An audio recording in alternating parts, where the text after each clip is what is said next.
Welcome everyone tonight.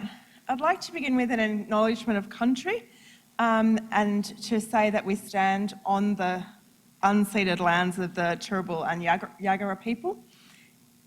It's a real pleasure to be here tonight during Reconciliation Week, which this year has a new theme of be brave and make change. I think we'd all like to make change, but as historians and philosophers and other Has people, I think we'd also like to think about continuities. I want to acknowledge the custodianship of this beautiful land we live on and the deep and continuing connections to country between traditional owners and the land we stand on today.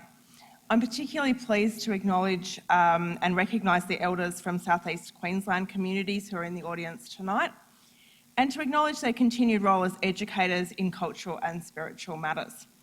And we in HPI hope to listen to and amplify these voices as we move along the path towards reconciliation. I'm so delighted to see everyone here tonight and to welcome you to our annual lecture from HPI. There's been a dearth of public events for so long. It's so great to see everybody in real time, not on the little camera here, but just, in real life. It's fantastic. It's great to have an opportunity to come together and think about and talk about the big issues that face us in our contemporary world. Here tonight I see our Executive Dean, Heather Zwicker, thank you Heather, and a host of others from Has, but also people from the community, and I'm just so grateful that we can have this moment to come together and talk about big issues. So welcome, and thank you for coming out on what is turning out to be a really chilly night. It's now my pleasure to introduce Associate Professor Anna Halahoff, who's going to present tonight on Australian spirit, power, wellbeing and risks. Anna is a leading scholar in the studies of religion, based at Deakin University, and I just felt like as we were walking over today that, we've kind of turned on the Melbourne weather for Anna arriving here today. Anna has published widely in the sociology of religion, including important work on faith, diversity, and I was particularly interested in some of her works on religion and sexuality, gender, ethnicity and race, so all of those kind of ideas. Since the pandemic, Anna has made important contributions to our knowledge about religious communities and COVID-19 and how people have come together. And she's also produced significant work on young people, religion and spirituality. Also liked some work on Buddhism and women. That is important contribution to knowledge in that area too. So Anna is a research associate at the UNESCO Chair in Interreligious and Intercultural Relations and a global expert in the UN Alliance of Civilizations. So it's an absolute pleasure to introduce Anna tonight. Anna will speak for about 40 minutes and then we'll have time for questions. After that, I'm hoping you might all like to join us up on level 3 of Forgan Smith, where we will have some refreshments, and Ryan will talk to you about that right at the end. But don't feel like you have to rush off. We'd love to have, continue the chat afterwards. So Anna.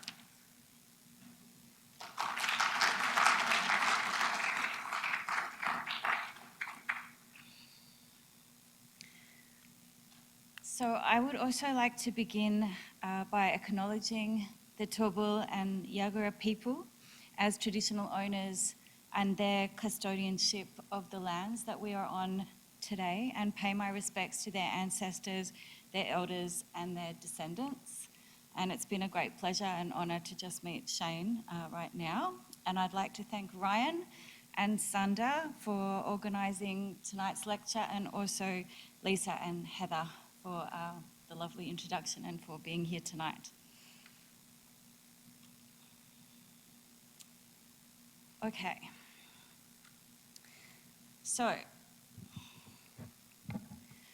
scholarship on the spiritual revolution and the spiritual marketplace flourished at the turn of the 20th century, with researchers charting the rise of New Age and holistic spirituality. While some argued that spirituality would eclipse religion in the 21st century, the events of September 11, 2001 very much returned religion to the public sphere Post 9/11, a substantial amount of scholarship has been dedicated to the study of religious diversity and the securitization of religion, focused mainly on Abrahamic traditions. Significant scholarly attention has also been directed to the rise of the religious nuns, given growing numbers of people declaring to have no religion, particularly in Western societies.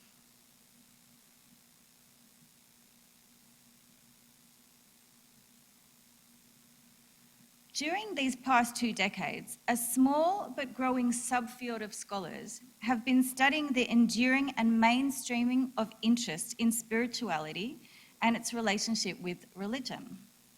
This has been accelerated by social media, but also due to a rise of interest in alternative frameworks for human and planetary well-being in response to the COVID-19 pandemic and climate change.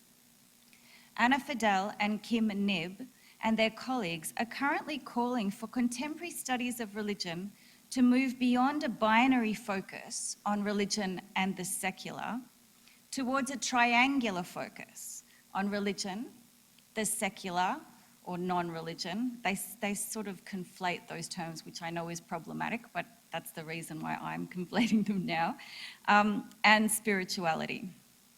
And they've also called, importantly, that we take spirituality more seriously. They argue that a reluctance to do so in scholarly and political spheres stems in large part from a pervasive and increasingly discredited view that spirituality is largely private and individual, and that it is predominantly practiced by women. This presentation examines recent research on spirituality in Australia to further investigate these assertions. My colleagues and I recently completed a major study of Australian Generation Z teens, which revealed that 38% of them identified as spiritual. This was a surprising finding, given that spirituality had previously largely been associated with Generation X, holistic spirituality that is, and the turn of the 21st century New Age in Australia, and had not received significant scholarly attention here since the mid-2000s. So my presentation begins with an overview of international literature and theories pertaining to spirituality relevant to the Australian context, and then it revisits insights on spirituality in Australia from that earlier scholarship by David Tacey and Gary Baumer in 2004, 2006 respectively, before examining the findings of 3 contemporary Australian studies I have conducted with colleagues on the worldviews of Australia's Generation Z, religious diversity in Australia, and conspirituality, science and COVID-19. Our findings on spirituality in Australia concur with and also extend Fidel and Nib's arguments in several ways, given that they're based on the Australian context, which I will explore in greater depth in the next part of the paper. So turning now to the international scholarship. Building on Paul Heelis's earlier work on the New Age movement and self-spirituality, Heelis and Linda Woodhead famously argued in The Spiritual Revolution that a spiritual lexicon focused on holistic practices of yoga, the New Age, and mind-body-spirit connection was becoming more common in popular culture than traditional Christian vocabulary at the turn of the 21st century.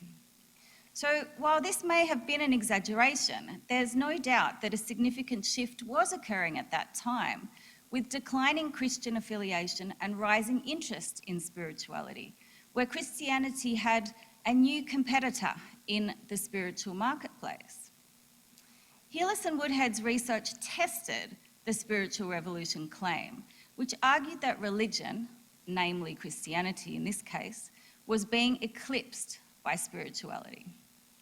And drawing on Charles Taylor's observation of a massive subjective turn of modern culture, Heelis and Woodhead described this reorientation as moving away from deferring to higher authority and instead having the courage to be your own authority. They equated religion with outmoded, authoritarian, externally transcendent, and duty-focused ways of being and relating, reliant on dogmas and scriptures, and spirituality, by contrast, as a more this-worldly, interior, and authentic experience of the sacred, equated with self-realization and subjective well-being culture. They argued that religion was bound to decline and spirituality to flourish in late modern societies. Dick Hortman and Steph Orpers, a couple of years later, labelled this trend the spiritual turn. And drawing on World Values Survey data, they found that post-Christian spirituality certainly was becoming more widespread from 1981 to 2000, particularly among younger cohorts. However, they also argued that many younger people were turning away from religion and not embracing spirituality. So they correctly predicted that both the non-religious and the spiritual but not religious, the SBNRs, would increase. They also called for more research into the social construction of self-spirituality and for further interrogation of the claim that it is purely individualistic, given the lack of empirical research on these aspects of spirituality at that time. So Nancy Ammerman, again a few years later, her research on everyday spirituality did just that. So Ammerman noted that psychologist Kenneth Pargamont had also problematized this polarization of religion and spirituality, with religion typically being viewed as the institutional bad guy and spirituality as the individual good guy, arguing this was not backed up by empirical evidence at all. So Ammerman's and earlier studies, including by Pargamont, stress the similarities between religion and spirituality and the fact that many people are both religious and spiritual and not always simply religious or SBNR. So Ammerman's study also revealed a strong commitment across the cohorts of her participants to what she called ethical spirituality, where participants were committed to living a virtuous life, transcending self-centered interests and helping others. She noted a theistic spirituality among the religious and neo-pagan adherents with strong beliefs in various deities, and an extra-theistic spirituality among the non-affiliated and also some neo-pagans that, while located in the core of the self, was also deeply relational, connected to community and to more than human forms of life, in awe of the natural world and works of art and beauty. Moreover, Ammerman also observed shared spiritual lexicons and aesthetics among what she called spiritual tribes, another problematic term, that strengthen common bonds. Ammerman concluded that binary categories of organised versus individual, religious versus spiritual, theistic and transcendent versus non-theistic and immanent were outdated. She found that all of them exist within religious institutions as well as outside those institutions. And she also argued that there was a need to take spiritualities, plural, more seriously in contemporary studies of religion. A decade later, Galen Watts completed a study of Canadian millennials who were SBNRs and similarly found an emphasis on self-spirituality, authenticity and self-realization among them, with an ethicality centered on virtue. Many of his participants were members of spiritual communities, practicing, for example, yoga or meditation together. And like Ammerman, Watts found that self-spirituality is not necessarily at odds with community, but in fact can be institutionalized and therefore serve to engender community. And many of his participants also identified as spiritual and religious. So these studies all problematize assertions that spirituality is purely individualized or that religion is simply giving way to spirituality.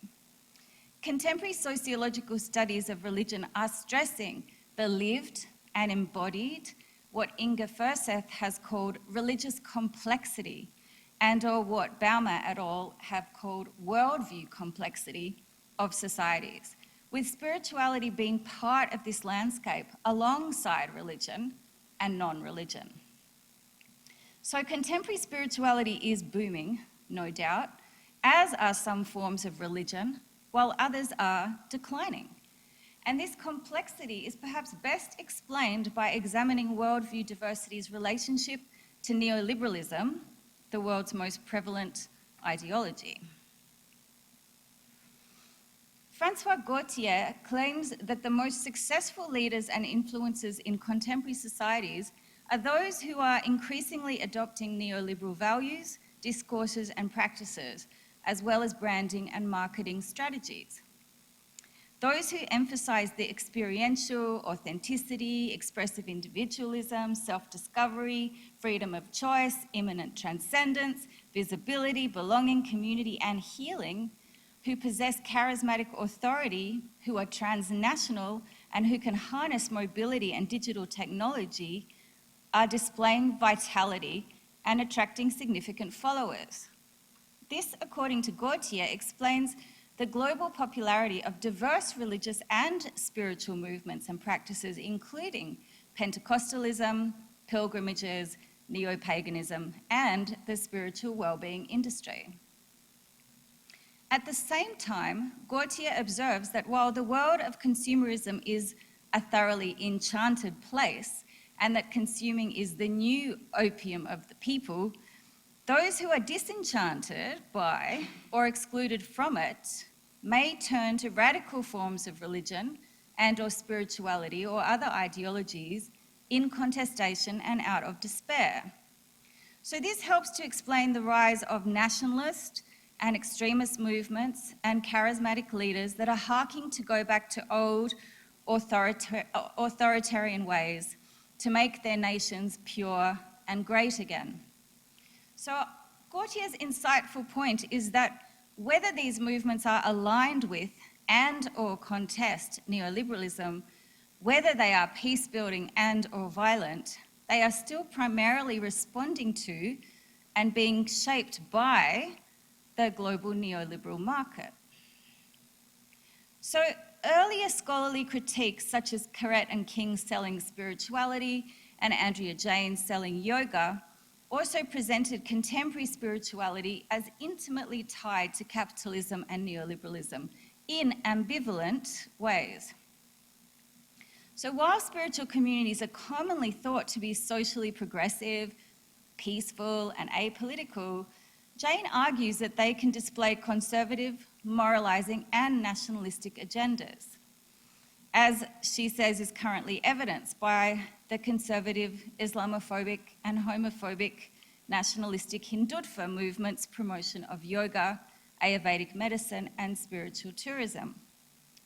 The perception of spirituality as benign has also been eroded in recent years, with rising concerns regarding issues of racial, gender, and sexuality inequality, and sexual abuse in spiritual communities, as well as cultural appropriation and the use of spiritual and pagan symbols in far-right and nationalist doctrines of racial purity.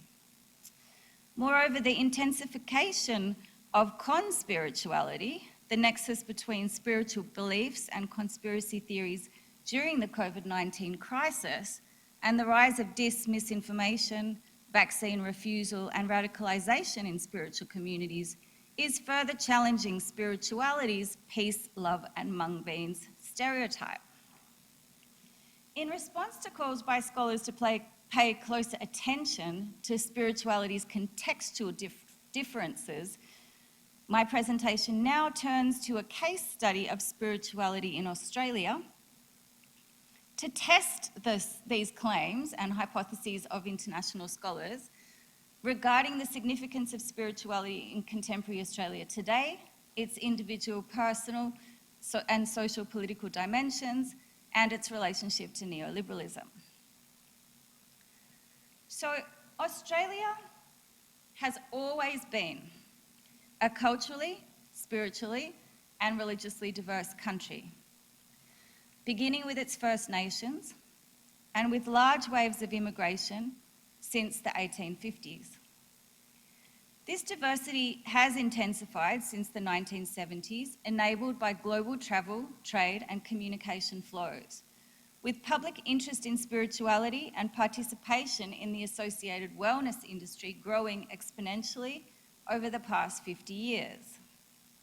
While there has been substantive research conducted and published in Australia on rising religious diversity and the non-religious, and an accompanying acknowledgement that Australia is a secular and multi-religious society in official spheres, such as in the Australian curriculum, spirituality remains typically marginalised and/or trivialised in academic and political spheres, despite its long presence and popularity. Spirituality, like religion, is a contested term. So when referring here to spirituality and spiritual well-being, I draw on First Nations scholar Vicky Greaves and also David Tacey, who describe it as a sense of relational interconnectedness with and belonging to a greater whole that includes persons and the entire natural world. Fidel and Nib differentiate holistic spirituality, equated with alternative New Age spirituality, the wellness industry, and the SBNRs, from a broader contemporary spirituality, which also encompasses many religious forms. Given the long history of Indigenous spirituality in Australia, I have expanded Fidel and Nib's typology here to include, first and foremost, First Nations spirituality, and I and my colleagues have also renamed contemporary spirituality religious spirituality, given many religious traditions, particularly from the Asia-Pacific region, have been present in Australia since the mid to late 19th century. It's not just a contemporary thing.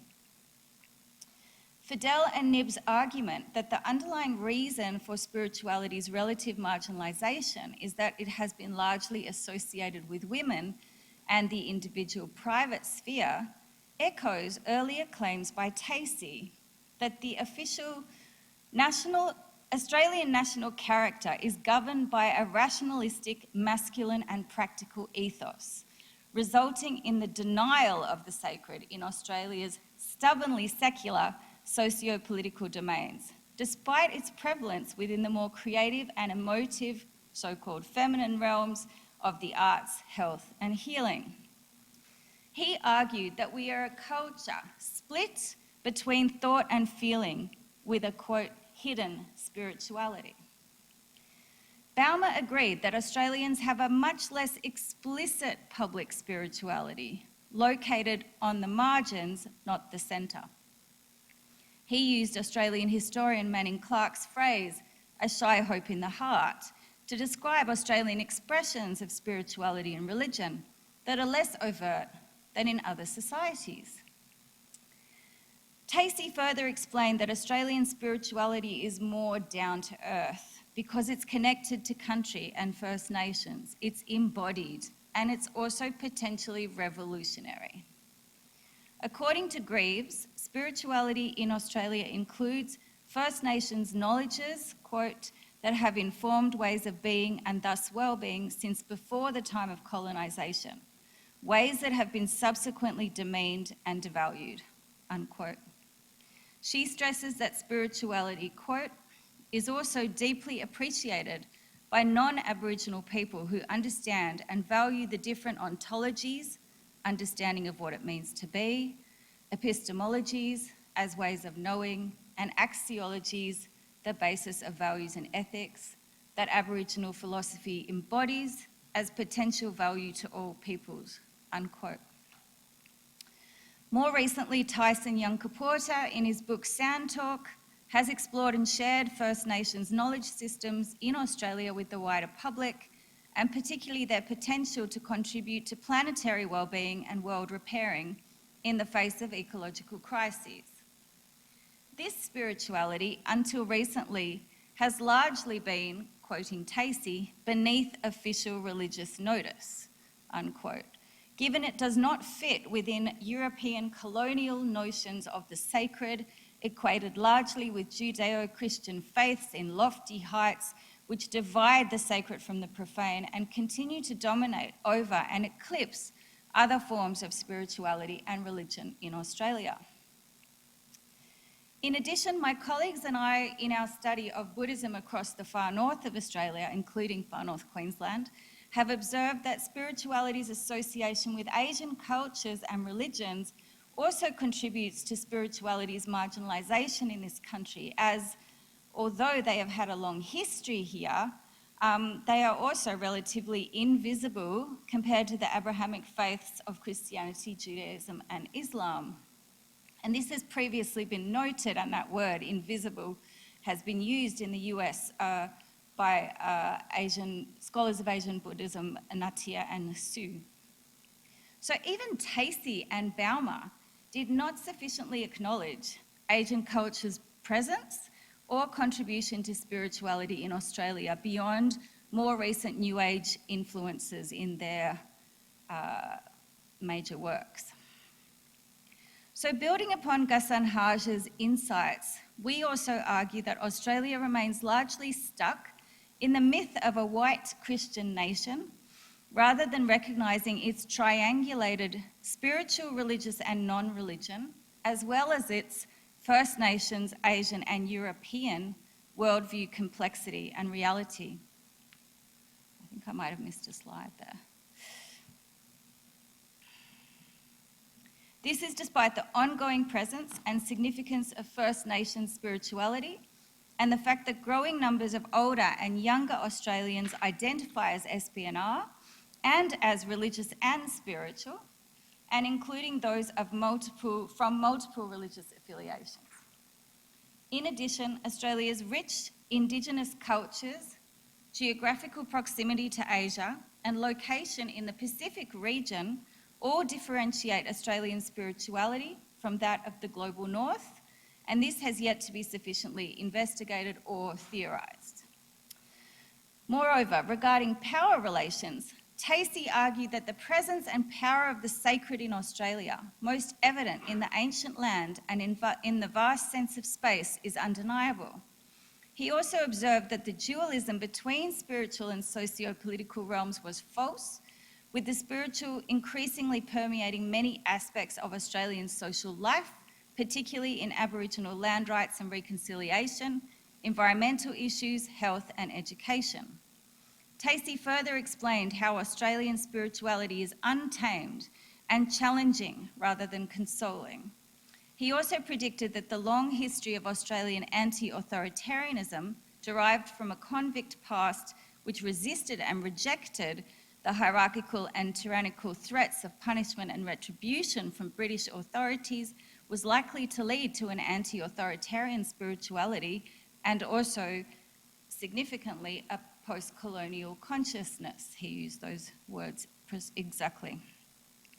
So this also aligns with Fidel and Nibb's argument that despite attempts to disempower spirituality by relegating it to the private sphere, embodied, affective spiritual practices are empowering and subversive as they challenge dominant patriarchal, rational, modernist paradigms, epistemologies, and power relations. These arguments regarding the significance and complexity of spirituality in Australia are further strengthened by empirical evidence gathered in these 3 Australian studies that I will go through briefly. So the Australian Generation Z study was an ARC study, and the whole research team and methods is there, you can read that. So recent Australian census and the AGZ study show that a decreasing proportion of the Australian population identifies as Christian, and a growing proportion identifies as non-religious and with other religions. Australians do not have the option to select spiritual on the census, as you all know, but other recent Australian studies have given participants the opportunity to identify as SBNR or spiritual and religious. So in our robust nationally representative survey of young Australians, 22% reported being spiritual but not religious, and 16% religious and spiritual. And in terms of gender, female teens were twice as likely to be SBNR or religious and spiritual than males.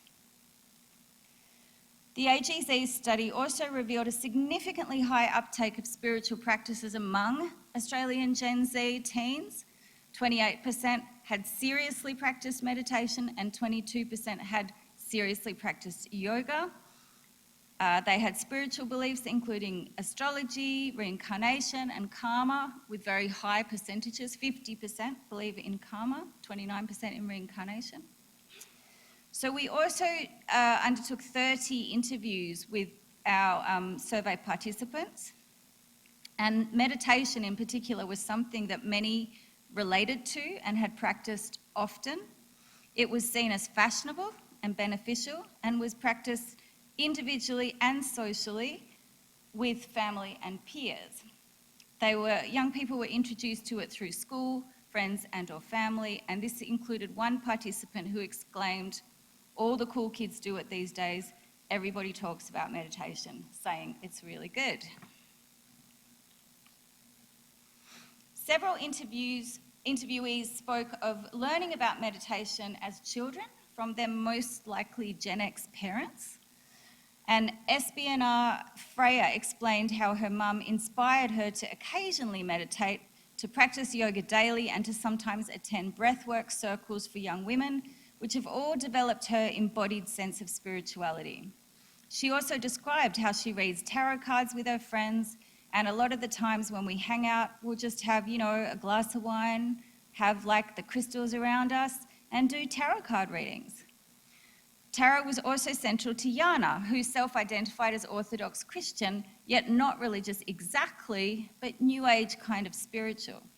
She described reading them as a deeply personal and insightful practice, but also something she regularly conducts for her friends, the readings, and if they asked her to do so.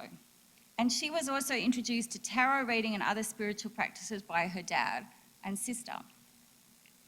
So high percentages of Australian teens also reported experiencing an awareness of a higher presence or power or a connection to nature.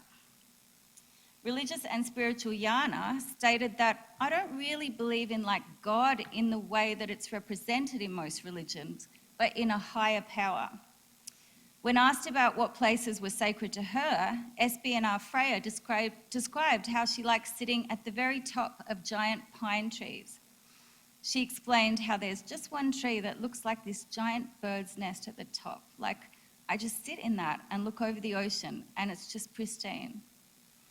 She also added how she had challenged herself to climb a different tree every single day, and it was great fun, and that she is really about getting out into nature and nurturing herself.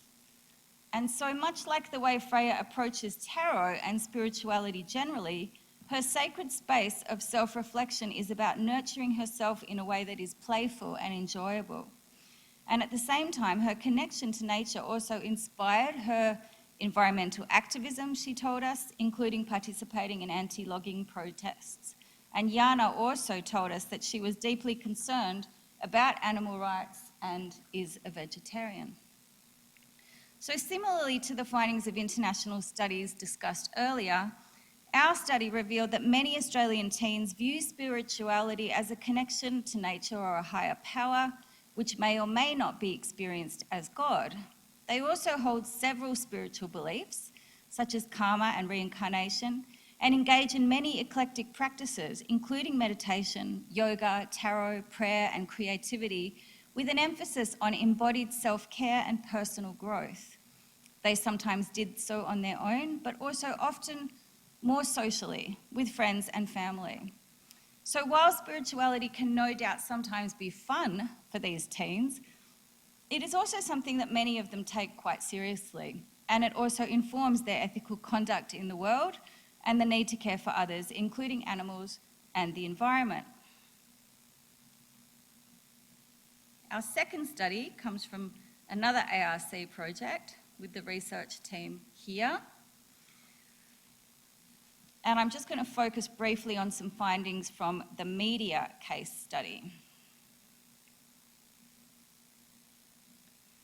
So a total of 1,418 references included 1,087 references for religion, 302 for common religion, which in this case we're talking about spirituality, and 29 for the secular. In common religion, Spirituality, there were 3 terms that were coded, you can see them there: spiritual, yoga, and meditation. And they received that number. So most spirituality references were positive, with 29% neutral and only 8% negative. In terms of genres, references to spirituality were mainly in domestic news, followed by features, entertainment, travel, review, and sport. And by contrast, mentions of religion were largely neutral, then positive and then negative, and most occurred in domestic news, opinion editorial features, and international news. Spirituality, yoga, and meditation were often equated with diverse religious traditions and also with the secular non-religious. Many references to spirituality across all of the papers had a Christian focus, with reference, for example, to secular society's spiritual vacuum. There were also references to spirituality that were equated with Islam, Buddhism, Hinduism, and yoga. Spirituality was often discussed in relation to First Nations Australians. This included references to racial justice, such as the need to address white privilege related to the spiritual theft of land and resulting spiritual crisis at the times of the Black Lives Matter protests. There were also many mentions of First Nations sacred places. For example, Uluru and Katachuta were described as Australia's spiritual heart. While another article recommended hiking in the Northern Territory to learn more about the culture and spirituality of the local Indigenous people and for personal reflection. Travel was also said to recharge spiritual batteries and associated often with Asia. Surfing was mentioned, gardening was mentioned, all as spiritual things. So this data reflects what we would call a pervading spirituality across many facets of Australian media and life, and also its largely positive public image, as spirituality is practiced widely and turned to also in times of need. At the time of the coronavirus, there was a lot of media reporting on, say, meditation apps or doing meditative or contemplative practices at home online. There's also no doubt been a growing interest in First Nations culture and spirituality in Australia, and discussion of contemporary and holistic spirituality often appeared alongside religious and or secular non-religious factors and groups, indicating a lived worldview complexity that we also obviously noted in the AGZ coverage. So in terms of negative coverage, yoga classes were flagged as potential COVID spreaders in both Australia and in Bali. There was also some robust critique emerging of discredited spiritual and yoga gurus and of wellbeing influencers, celebrities, and con-spirituality, pointing particularly at Novak Djokovic and his partner Yelena. And yoga and meditation were also often equated with economic privileges and elite wealthier suburbs, politicians, and actors. This critique of spirituality in the mainstream media actually provides further evidence of its significant presence in Australia, and that it's perhaps beginning to be taken more seriously given its association with structural violence and vaccine resistance.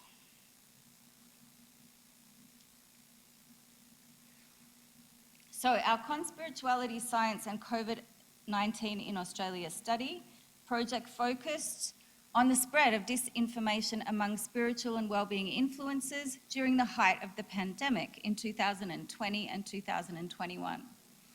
So we chose to bracket the con in conspirituality to encompass a wider spectrum of spiritual beliefs and practices, including those that are non-controversial and also those that draw on conspiracy theories selling conspirituality in a marketized and hyper-mediatized world. So many spiritual adherents, including First Nations peoples, have high degrees of mistrust, understandably, towards state scientific and medical authorities for, again, quite rational reasons, given Australia's settler colonial and patriarchal history. Spiritual epistemologies inform alternate ways of living from that of the mainstream and have a long history of opposing dominant culture. This in itself is not problematic, as many argue for the need to draw on First Nations and Asian frameworks of interdependence, for example, to counter anthropocentrism and for world repairing. Yet our conspirituality study revealed that the clash between those ushering in the New Age and those wielding the New World Order has resulted in a small group of people in seeing the coronavirus crisis as a cosmic war, with spiritual warriors defending and strengthening their spiritual tribes in opposition to mainstream culture. They have done so emboldened by narratives of exceptionalism and exclusivity, of secret and suppressed ways of knowing, drawing on ancient utopic wisdom oriented to both the past and future. They also have exhibited privilege in their spiritual bypassing of the reality and suffering of the pandemic. Conspiritualists prioritize authenticity and autonomy, experiences, gut feelings, and intuition over rational scientific facts. This has all fueled their vaccine hesitancy and/or refusal, where vaccines are seen as toxins poisoning their pristine bodies. They spend considerable time influencing by evangelizing others, particularly on social media, to see things the conspiritualists' one and only right way, selling conspirituality to raise their statuses and for financial gain. This study has also documented a trend of sciencey spirituality in Australia, which I find particularly interesting, where conspiritualists both co-opt and critique science and technology to strengthen and spread their claims how and when it suits them. So, for example, Australian conspiritualist and Aussie warrior, alternative health practitioner Neil Pascoe, also known as Nate Max, stated at the height of the pandemic that, quote, Bill Gates, vaccine, science, any of these websites like Facebook, Instagram, social media, they're getting absolutely decimated by smart people who are understanding the narrative, unquote. But later in the same YouTube video, he also called for a global meditation as he had his chi master sorted, and because that's something that works. It's scientifically proven that we can co-create a new reality and win this spiritual war. The conspirituality study also found that essentialized gender norms and hypermasculine narratives calling men to spiritual war are also challenging previous norms of female-dominated and non-violent spirituality. Tacey's prediction of an anti-authoritarian revolutionary spirituality is certainly evident in the rise of conspirituality during COVID-19, but quite likely different to how Tacey had envisaged it. The success of so many Greens and Teals in our recent election is certainly a more optimistic and, dare I say, enlightened articulation of a much-needed political revolt against the conservative neoliberal mainstream to address climate change. So another or final key finding of the conspirituality study is that while there are some disturbing overlaps between conspiritualists with the far right, they have quite distinct aesthetics and lexicons. And so I think this is something that gets overlooked by the mainstream media, which has a tendency to sort of conflate all of them within this trend of militant wellness.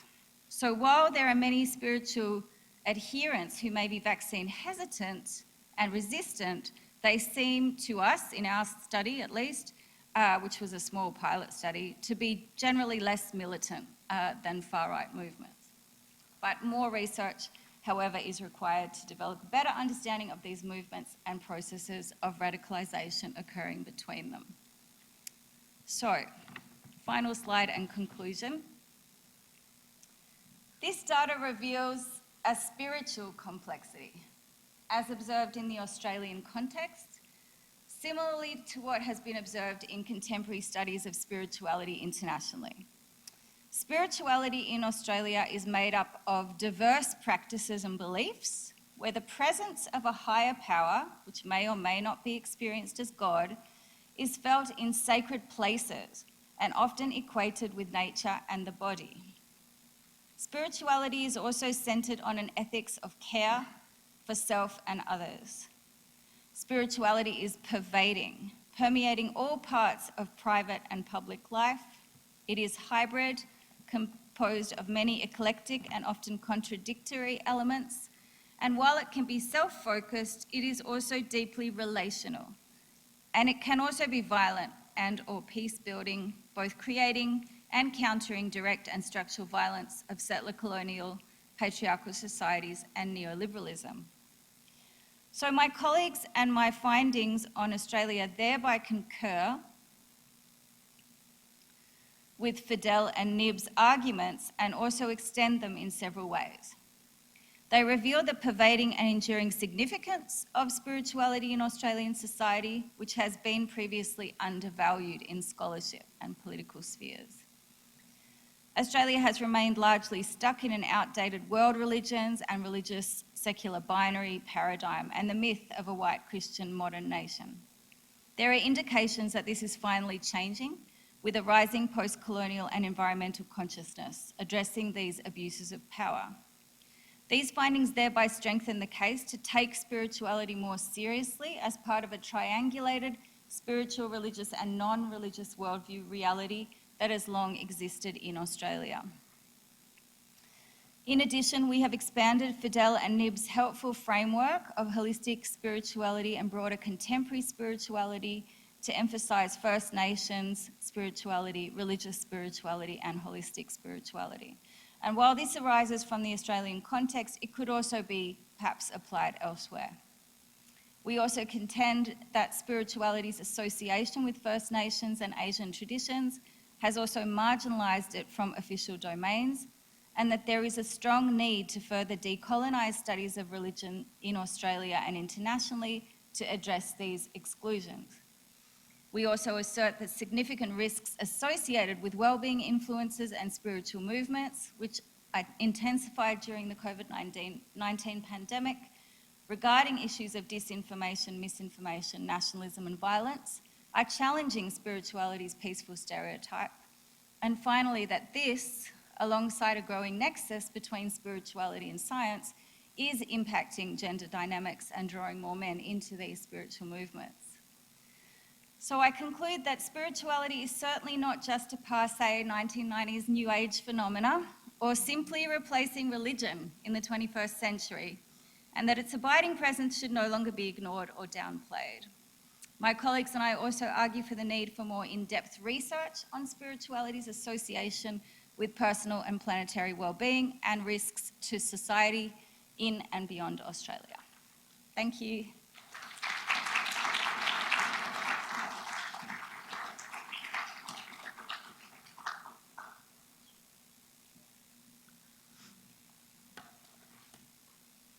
Thank you so much. That was fantastic. I would like to open up now to questions. We've got a roving mic, so pop up your hand, and there's one over there, and Ryan will come out to you.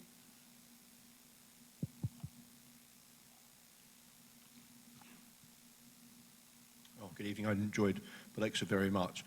A question that I've got is just in taking the field further, is the instruments and the methods which a researcher kind of comes to something like this that's very vague.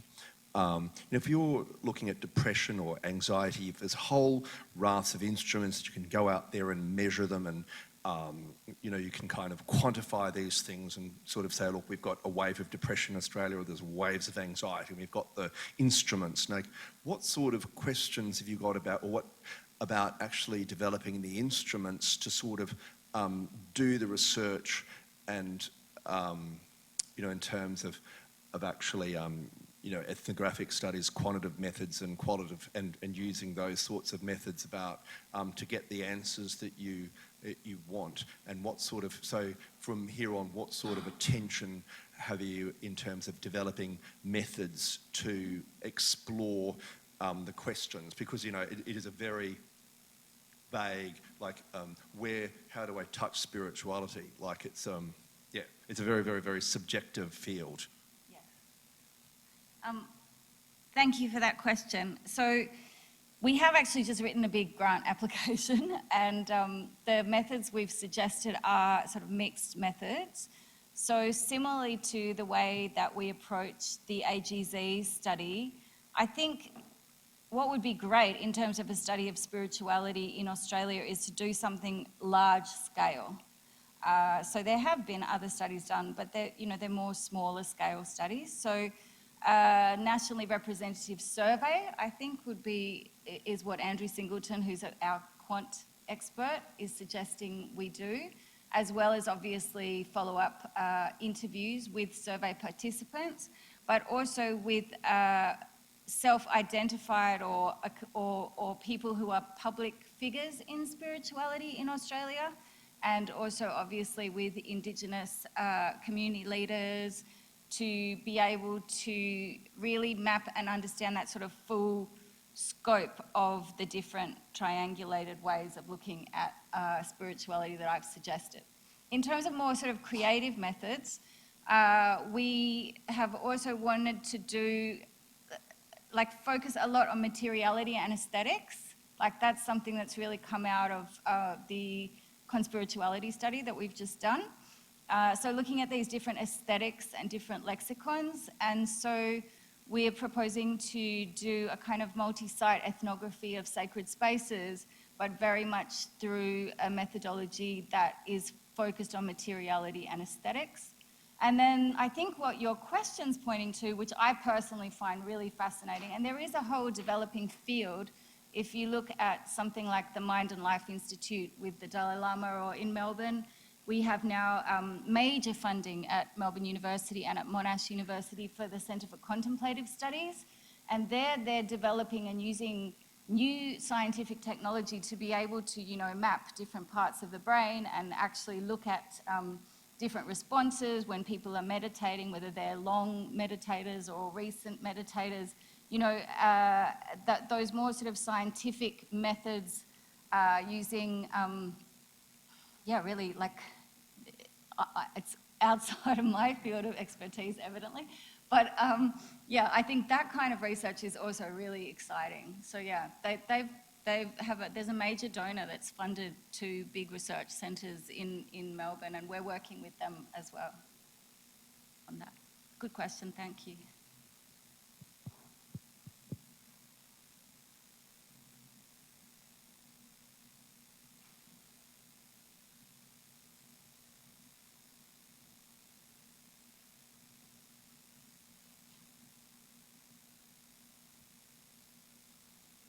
Hi, thank you so much for that. That was really interesting. I'm super interested, I guess, in the AGZ study. Yeah.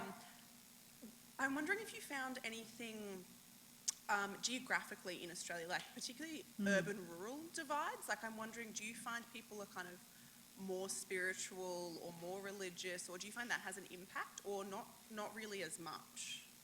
It's not something that we...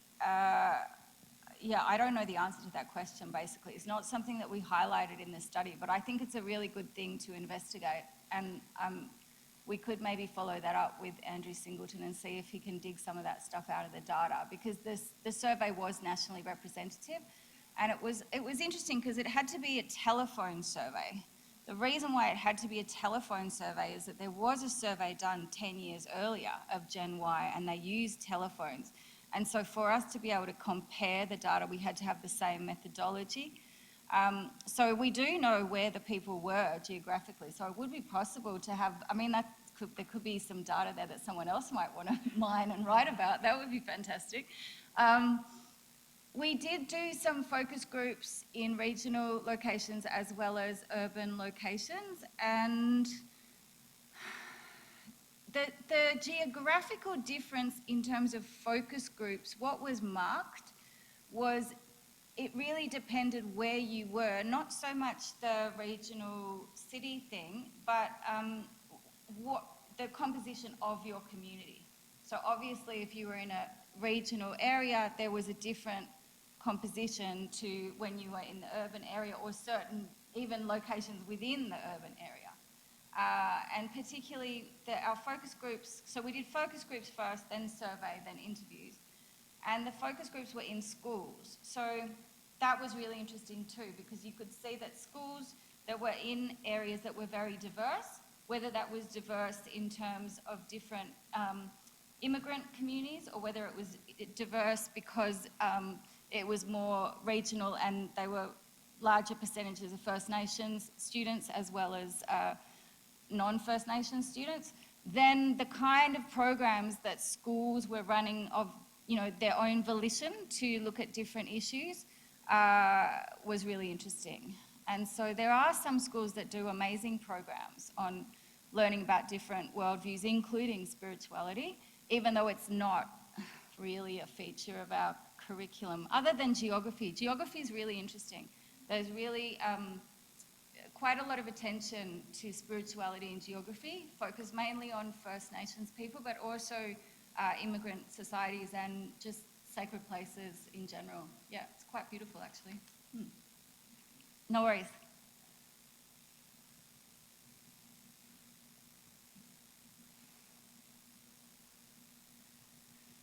Hi. Something you praised about spirituality was that it challenges dominant narratives. And it seemed to me that that tones sort of shifted when you got to what you termed conspirituality. In challenging the latest dominant narrative, which was pandemics, vaccines, etc., it got labelled extremist. I'm just wondering, wouldn't all spirituality be considered extremist by that point of view?